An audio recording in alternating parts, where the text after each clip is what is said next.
Pedang ini naga puspa. Selamatkan dia.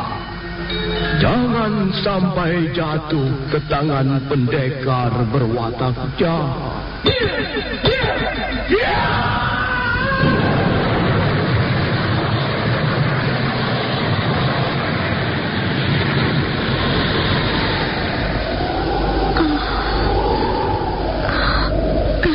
Komandanmu, kau masih juga tidak percaya bahwa aku mencintaimu.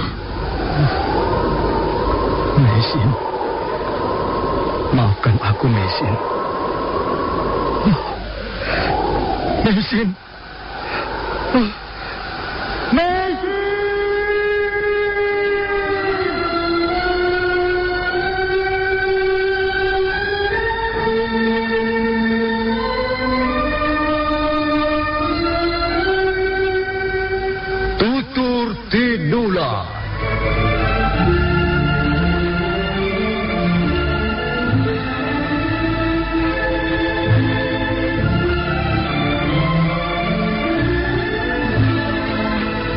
Sebuah sandiwara radio serial, produksi Sanggar Cerita dan Teater Sanggar Prativi. Sebuah kisah dengan latar belakang sejarah runtuhnya Singasari dan berdirinya Kerajaan Majapahit.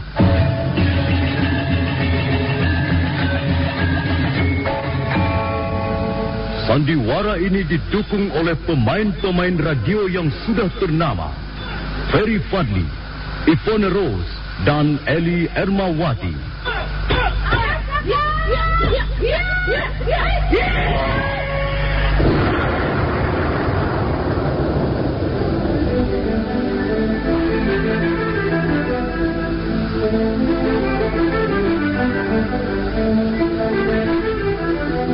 Naskah ditulis dan diolah oleh S. Tijab. Hiasan musik dan sutradara C. Ispriyonoka. Kali ini mengetengahkan episode ke-16 dengan judul Pemberontakan Gajah Biru.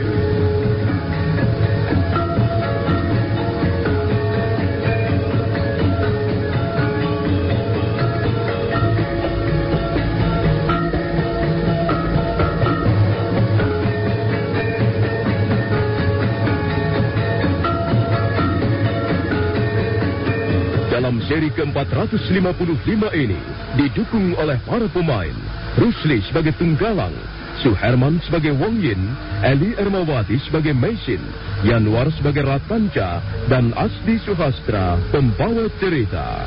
Selamat menikmati.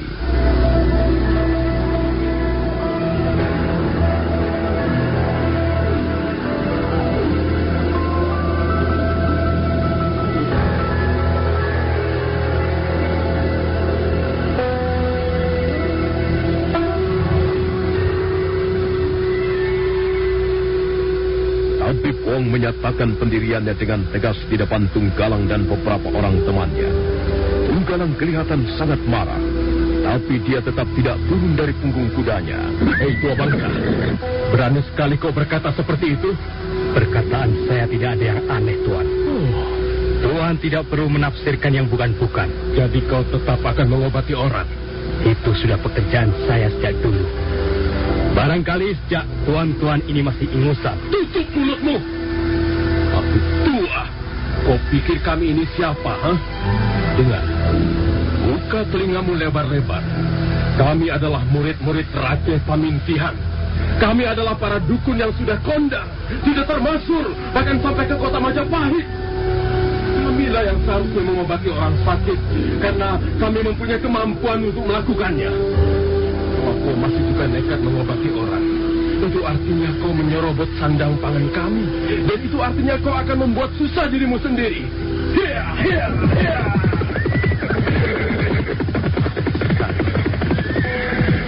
Aku dikatakan menyerobot sandang pangan mereka. Mana yang kuserobot? Apa aku ini tambah kaya? Dari dulu aku begini-begini saja. Rumah hanya sebuah gubuk. Dan pakaian hanya selembar. Aneh sekali orang itu. Atau barangkali aku ini yang bodoh. Sudahlah.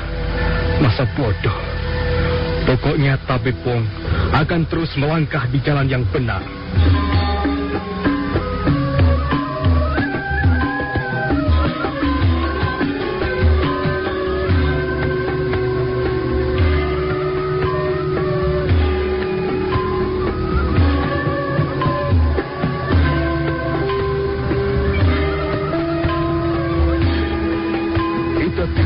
Sejenak Tabib Wong yang bekerja seperti biasa bersama Ratanja.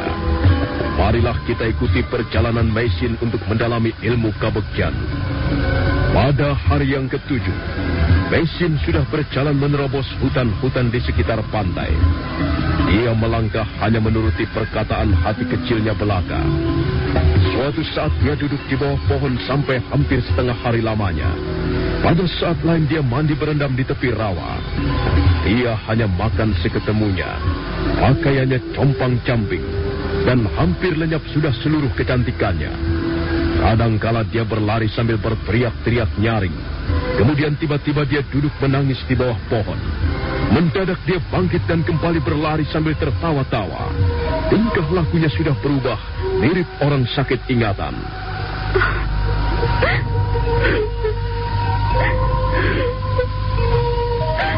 Kenapa aku jadi begini? Aku bosan. Aku tidak tahan. Bebaskan aku. Kembalikan aku.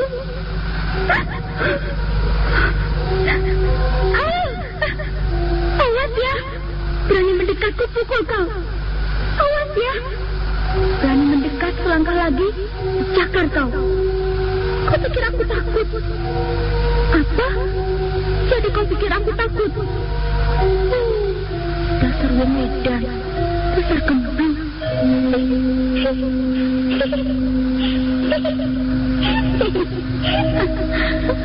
Maaf ya. Ayo, maafkan aku. Aku tidak bermaksud buruk padamu. Apa? Apa?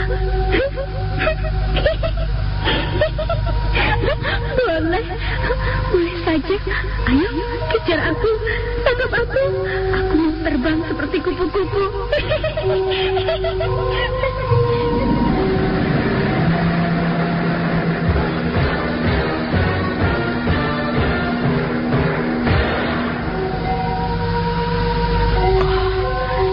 Kakak Maisin, kok masih belum pulang juga? Kemana dia sebenarnya, Bapak Wong? Iya, mestinya sekarang dia sudah kembali. Jangan-jangan dia kabur? Itu bukan watak Nona Maisin, Ratanja. Lebih baik kita cari saja, Bapak Wong. Sebenarnya, aku bermaksud mencarinya sendiri, Ratanja. Tapi kau pasti tidak mau ku tinggal sendirian di pondok. Iya, aku takut, Bapak Wong. Nanti orang-orang jahat itu datang lagi. Bagaimana? Baiklah. Kau boleh ikut mencarinya. Ambil obor. Kita cari Nona Maisin bersama-sama. Tapi ingat, Ratanja, kau jangan mengeluh di jalanan. Mungkin kita akan menerobos hutan belantara di sekitar pantai Pasuruan 1 ini. Tidak, Bapak Wong. Aku tidak akan mengeluh.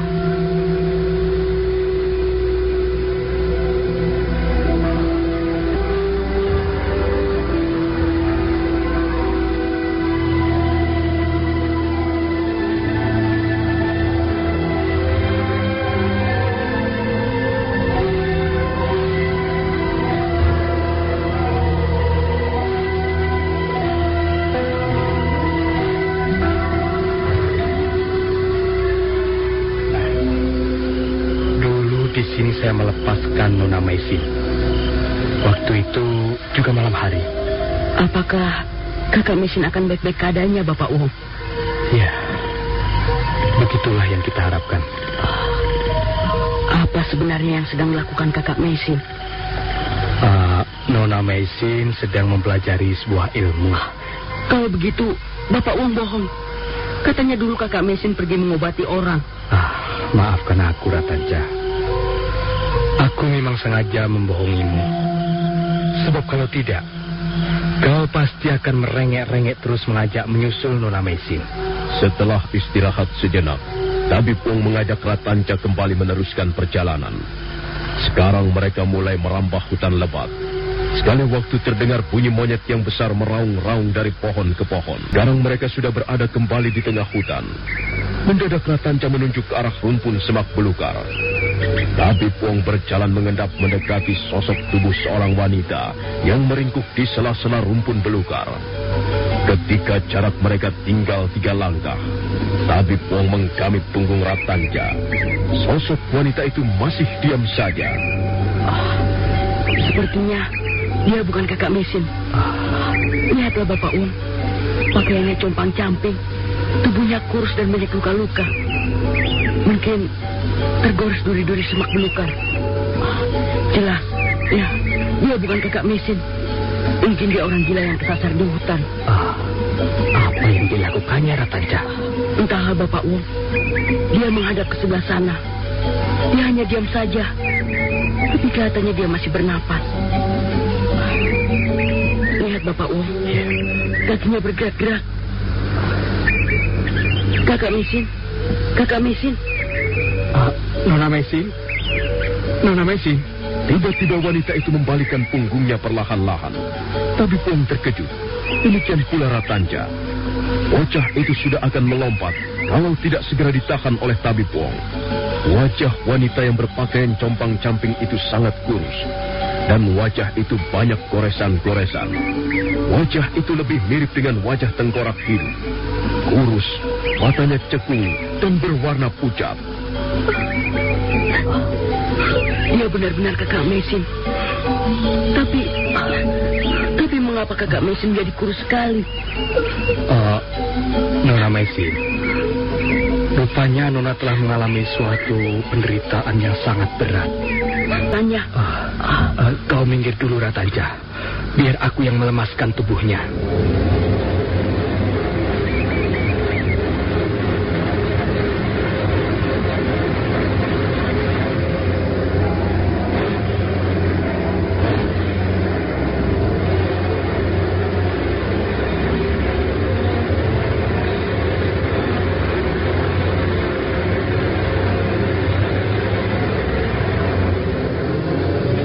Tabib Wong duduk bersila di atas akar pohon.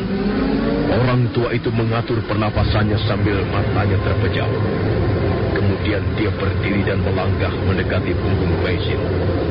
Selanjutnya, dengan jari-jari tangan kanannya, Tabib Wong menotok urat-urat punggung, urat leher, urat-urat bagian pinggang, dan urat bagian betisnya.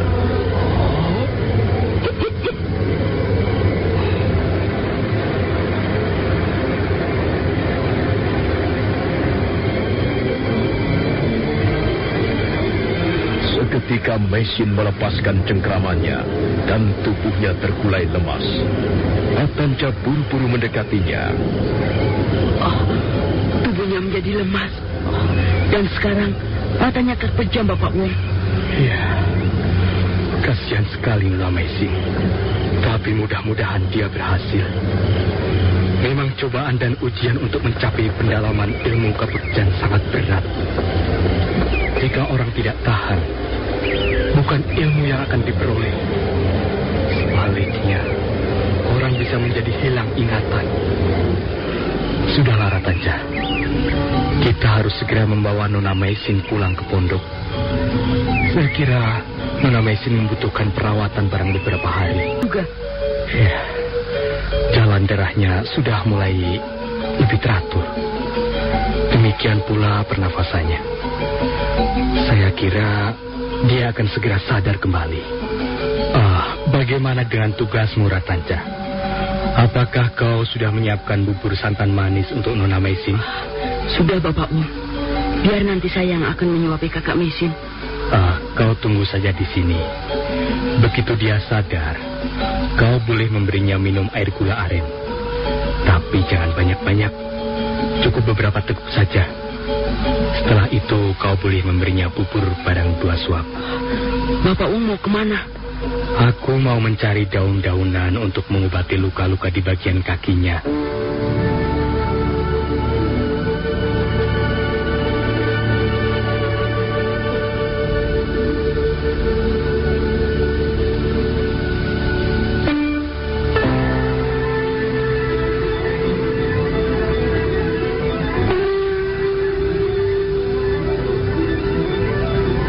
Maka demikianlah, setelah memperoleh perawatan yang sempurna dari Bapak Wong, akhirnya Meisin pulih kesadarannya. Dia tidak lagi mengikau seperti orang hilang ingatan. Kesehatannya pun berangsur-angsur pulih kembali. Setelah 7 hari Meisin sudah dapat duduk dengan baik. Wajahnya sudah merah kembali, dan bibirnya sudah bisa tersenyum manis ketika melihat Tabib Wong dan Ratanca memasuki pintu ruangan tidurnya.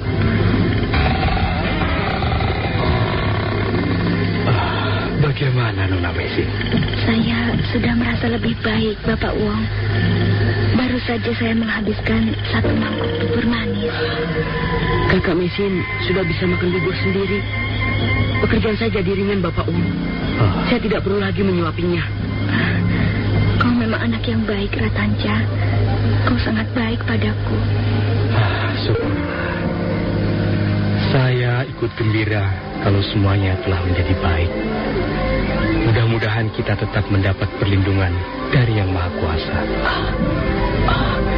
Apa saja yang kau alami di tengah hutan sana, Kakak Meisin? Wah, banyak sekali, Ratanca. Aku tidak bisa mengingat seluruhnya. Nona Meisin, sejak kapan Nona merasa kehilangan kesadaran? Sejak hari yang ke-7, setelah Bapak Wong meninggalkan saya di tepi hutan. Sejak itu, saya seperti sebuah boneka yang dibawa ke sana kemari oleh sesuatu kekuatan yang berasal dari dalam tubuh saya sendiri. Kadangkala, kekuatan itu membisikkan sesuatu di telinga saya. Kadangkala, dia menyuruh saya berjalan lurus ke depan. Kadangkala, dia menyuruh saya tidur di atas rumput ilukan. Dan saya terus mengikuti apa yang diperintahkan suara-suara itu. Saya akan segera makan jika suara itu menyuruh saya makan. Saya segera meraup air sungai, air laut, atau air apa saja jika suara itu memerintahkan agar saya minum. Kepribadian saya benar-benar telah lenyap. Saya hidup dalam kepasrahan yang besar. Saya hidup bagaikan sebuah boneka yang hanya akan bergerak jika datang perintah suara gaib itu. Apakah suara itu merupakan bisikan nurani saya sendiri, Bapak Wong? Benar, Nona Meisin. Suara itu datang dari lubuk hati Nona Meisin yang paling dalam. Suara itulah yang disebut-sebut sebagai sedulur papat Limo Pancer. Saya mengalami suatu peristiwa yang cukup aneh, Bapak Wong.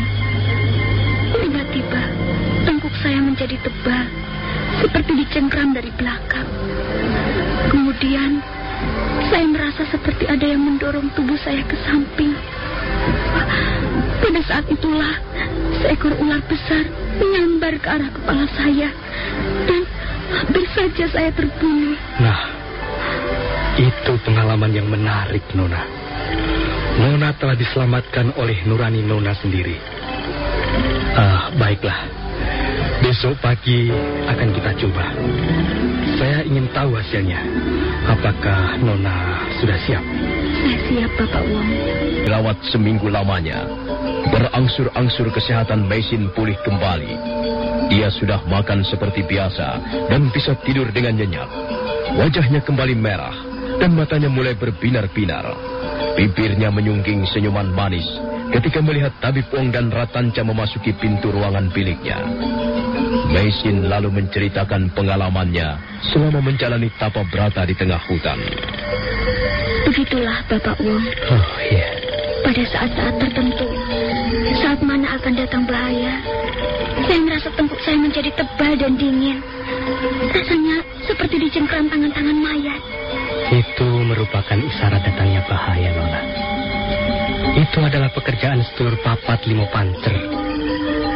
Pekerjaan hati nurani Nona Meisin sendiri. Nona tidak perlu merasa takut. Apakah keadaan seperti ini akan saya alami selamanya, Bapak Wong? Iya.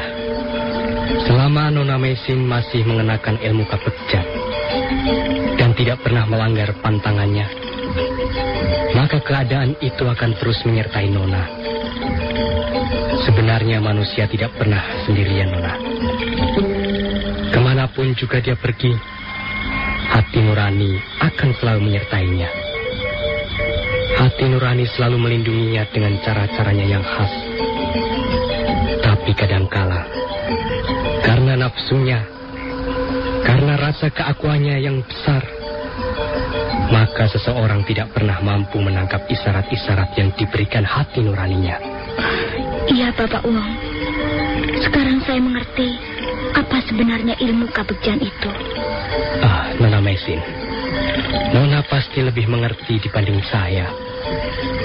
Karena Nona pernah mengalaminya sendiri. Sedangkan saya tahu soal ilmu kapekjan hanyalah dari perkataan-perkataan saja.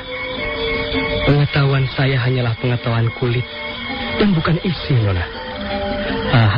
Ratanca, kau sudah mengantuk. Nampaknya Ratanca tidak tertarik mengikuti pembicaraan ini, Bapak Wong. Apakah ilmu itu nanti bisa dipergunakan untuk berkelahi, Kakak Mesin? Rupanya kau mendengarkan juga. Tidak, Ratanca. Ilmu ini tidak untuk berkelahi. Lalu untuk apa? Untuk memperoleh keselamatan. Tapi Kakak Mesin, kalau tiba-tiba ada orang jahat yang menyerang, bagaimana kita bisa selamat tanpa berkelahi? Mengapa tidak bisa? Kita lari saja. Ilmu apa itu? Masa seorang pendekar diserang penjahat lari? Ratanca, Nona Mesin tidak bersungguh-sungguh. Tapi apa yang dikatakan Nona Mesin adalah benar. Untuk memperoleh keselamatan, bukan hanya dengan berkelahi melawan orang jahat. Salah satu di antaranya ialah dengan cara mengeterapkan ilmu kapekjan. Kau pasti belum begitu mengerti. Besok akan kita coba. Besok akan kita lihat bagaimana caranya Nona Mesin menyelamatkan diri jika tiba-tiba ada bahaya mengancam.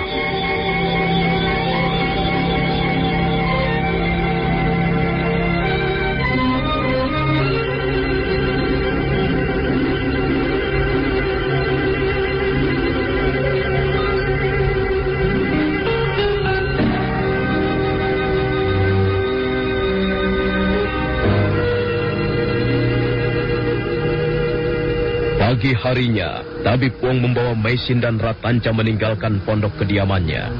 Mereka berjalan menuju sebuah tanah lapang yang banyak ditumbuhi pohon alang-alang. Ya, kita berhenti di sini. Coba Nona Mesin berdiri menghadap ke sebelah sana. Ya begitu. Bawa kemari kain hitam itu, Ratanca. Ini Bapak Wong.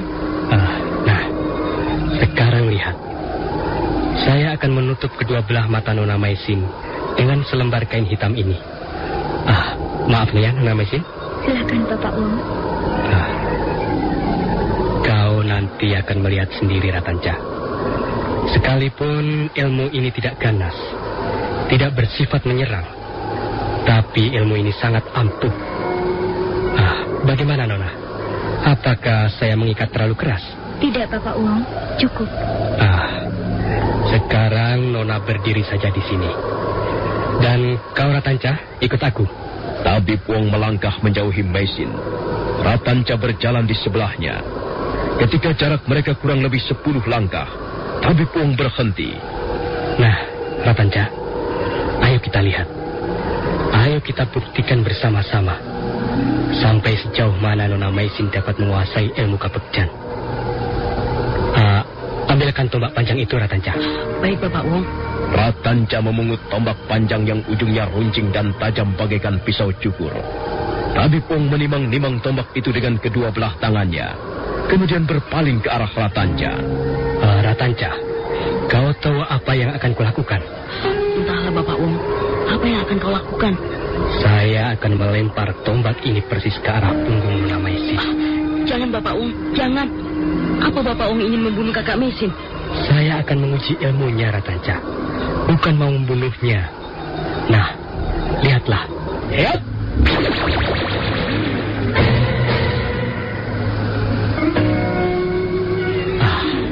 Ratanca, mengapa kau tutup mukamu?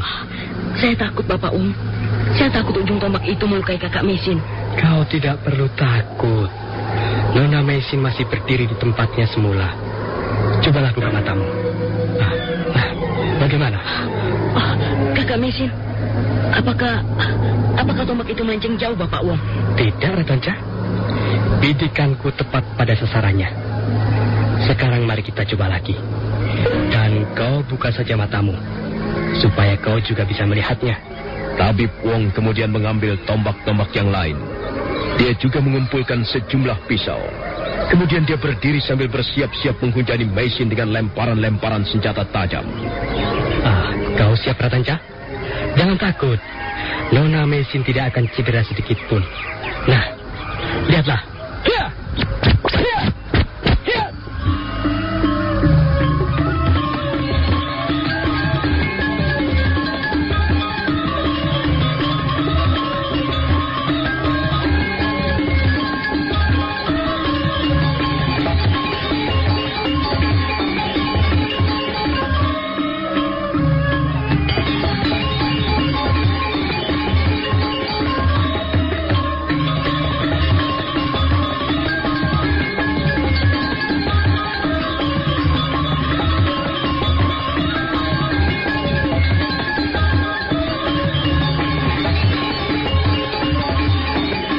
Satu persatu Tabib Wong melemparkan tombak ataupun senjata tajam yang lain.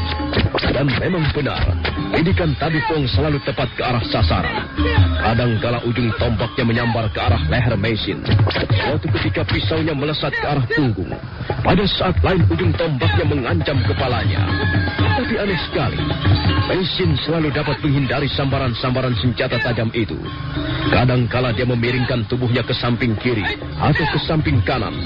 Saat berikutnya dia merunduk hingga tombak melesat sejengkal di atas kepalanya dan menancap lurus di pohon. Dan pada saat lain, Mesin melompat tinggi hingga kakinya selamat dari sambaran beruntun pisau-pisau tajam.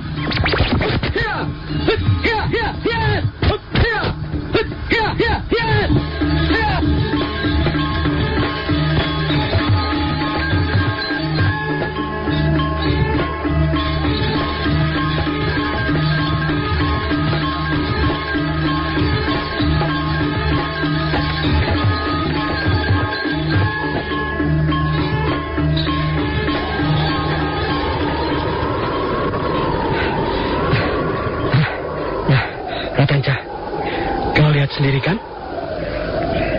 Lihat, Nona Mesin masih tegak berdiri dan selamat dari lemparan-lemparan senjata tajam.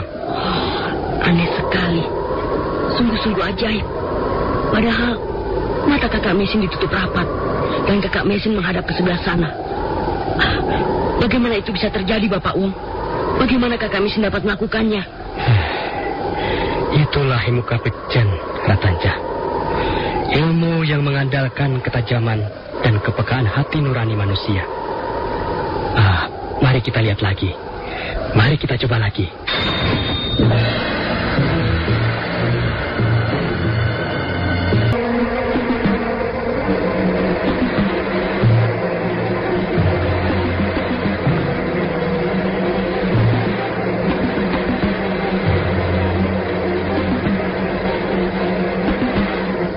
Tabib Wong melangkah mendekati Mesin sambil menimang-nimang sebilah parang. Ratanca mengikuti di belakangnya dengan takut-takut. Sementara Mesin masih tegak berdiri di tempat semula. Tiba-tiba Tabib Wong menyerang dengan parang, membabat ke arah leher Mesin. Tabib Wong terus menempaskan parangnya ke arah leher, ke arah dada, perut, dan suatu ketika dia membabat kaki Mesin. Tapi aneh sekali, sambaran-sambaran parangnya selalu menerpa ruangan kosong. Mesin selalu dapat menghindarinya dengan manis. Dia berkelit ke kiri ataupun ke kanan. Dan suatu ketika dia bergulingan di atas rumput ilalang. Tabib Wong terus memburunya. Tapi Mesin seolah-olah dapat membaca seluruh gerakan Tabib Wong.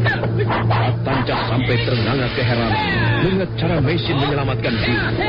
Dan akhirnya, karena menganggap usahanya akan sia-sia, Tabib Wong menyudahi serangannya.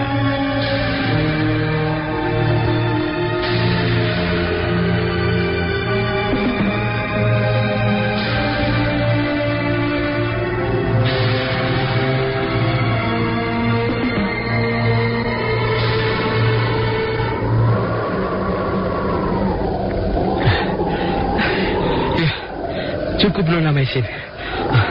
Nona boleh membuka tutup kain hitam itu. Apa sudah selesai, Bapak Wong? Cukup, Nona. Cukup. Nona telah berhasil menguasai ilmu kapekjan dengan sangat baik. Berapa kali saya melempari Nona dengan tombak ataupun pisau, tapi Nona dapat menghindar tepat pada waktunya. Benar, Kakak Mesin. Setiap kali ujung senjata tajam hampir menyentuh tubuhmu, tiba-tiba kau bisa mengelak. Bapak sampai kelelahan melempar tombak. Tapi barangkali, untuk lebih meyakinkan, kita perlu mencobanya sekali lagi. Saya mempunyai cara yang sangat jitu. Ratanja, coba ambilkan karung itu. Baik, Bapak Wong. Saya merasa gembira karena Nona Maisin telah berhasil dengan baik. Artinya, usaha Nona tidak sia-sia. Ini Bapak Wong karungnya. Sekarang, Nona saya persilahkan masuk ke dalam karung ini. Baik, Bapak Wong. Maisin masuk ke dalam karung. Dia melipat tubuhnya, sementara Bapak Wong mengikat ujung karung dengan seutas tambang. Setelah itu Tabib Wong mencabut sebilah pisau. Kalau sekarang Nona Maisin berhasil, berarti Nona telah menguasai ilmu kapekjan dalam tingkatan lebih tinggi. Apa yang akan kau lakukan, Bapak Wong? Mengapa Kakak Mesin dimasukkan ke dalam karung? Lihat saja, Ratanja.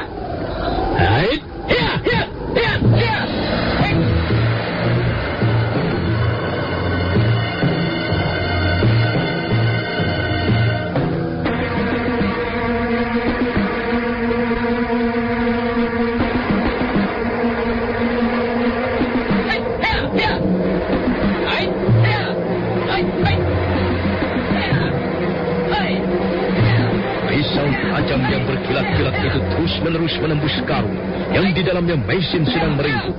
Karung bergerak-gerak setiap Tabib Wong menikam, dan begitu terus sampai berulang kali. Tabib Wong terus menusuk semau-maunya. Bapak Wong, apakah Kakak Mesin tidak mungkin terluka? Bagaimana dia bisa menghindar dalam karung yang sempit ini? Ratanja, mari kita lihat saja. Ayo kita buka karung ini.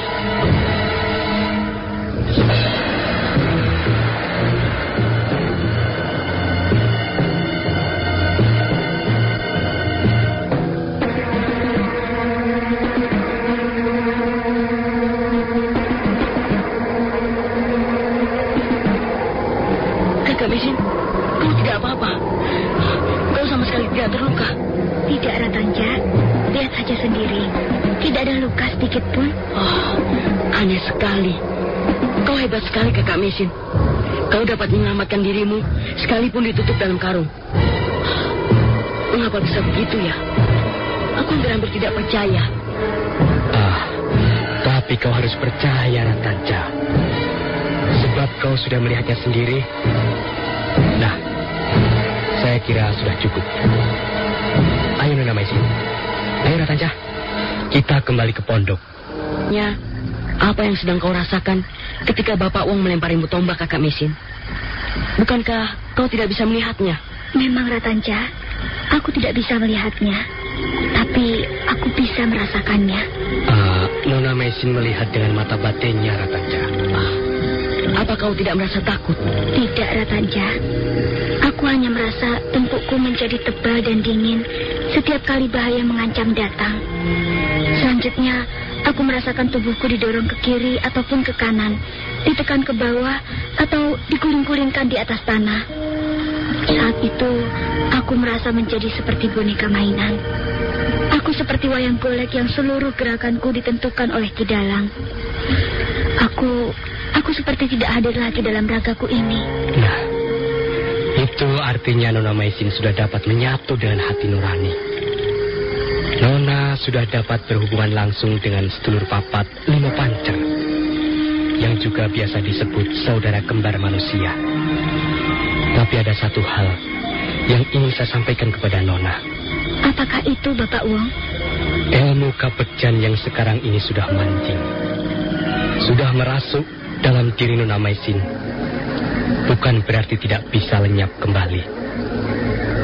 Nona harus menjalankan satu hal yang menjadi pantangan selama hidup Nona. Nona tidak diperbolehkan membohongi diri sendiri.